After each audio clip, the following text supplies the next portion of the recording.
Now I'm going to show you a recipe which I called roast chicken masala.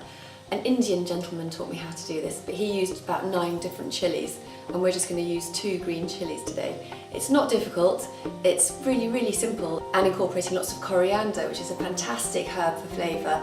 And again, it's a green herb, so that means lots of different nutrients, lots of minerals, things like beta-carotene, as well as the minerals calcium, iron, zinc. And we're going to be using lots of spices as well. I've got here some coriander seeds, and some cumin seeds, and some garam masala, which is a mixture of Indian spices. And all of these help to flavour the dish without relying heavily on salt, because we all tend to over salt our food. So there'll be a little bit of salt, but not much. And then we've got some raw ginger, lemon juice, green chilies for a bit of a bite. The chicken I'm using for this recipe, 4 chicken breasts, and a really big handful of fresh coriander. So a lot of these ingredients in your store cupboard already. There's not too many fresh ingredients to buy for this really simple and delicious dish that you're going to love. So we start with the chicken, and we're just going to cut it into bite-sized pieces. And I always tend to use scissors because I think then I don't have to wash up a chopping board.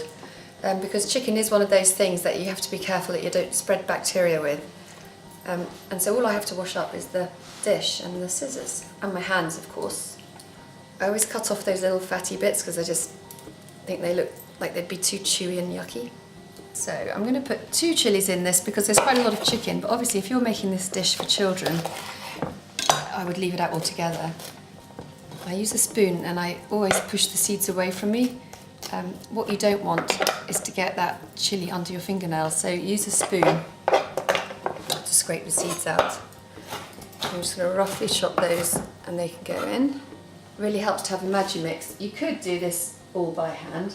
And then I need a piece of ginger. The easiest way to peel ginger, I think, is using a spoon, because then you don't lose all the flesh.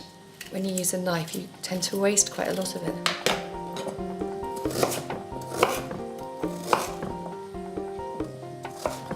That goes in. And then let's get some garlic in there. So I'll use about 4 cloves of garlic. These aren't the biggest cloves ever, so I just need to take the skin off.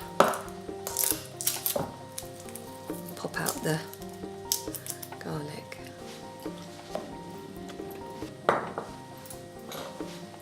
teaspoon of cumin seeds and a teaspoon of the coriander seeds. And you can put these in whole, but I like to have them crushed a bit. You can even buy these spices already in the jars ground, but I think you get more flavour if you're using them whole and grinding them yourself.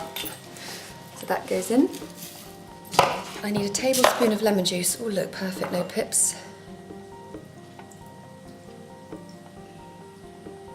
Perfect. Half a teaspoon of garam masala. That's the mixed Indian spices. A couple of tablespoons of olive oil. And a teaspoon of salt. And then we need to add the coriander. Using all the stalks as well here. So you can do this by hand, but much easier if you've got a Magimix. I'm just going to use a spatula to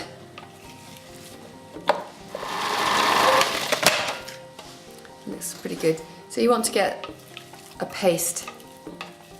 So this is about the right consistency. It's a nice paste now. Scoop out your marinade. And then make sure all the chicken's coated. So if you want, you could do this well in advance and cook it later on, just marinate it in the fridge, and all those flavours will really sink into the meat. Or if you're in a hurry, just cook it straight away. What I do tend to do is put it on a baking sheet and separate it out so that you don't just get a kind of chicken cake, you get separate pieces of chicken.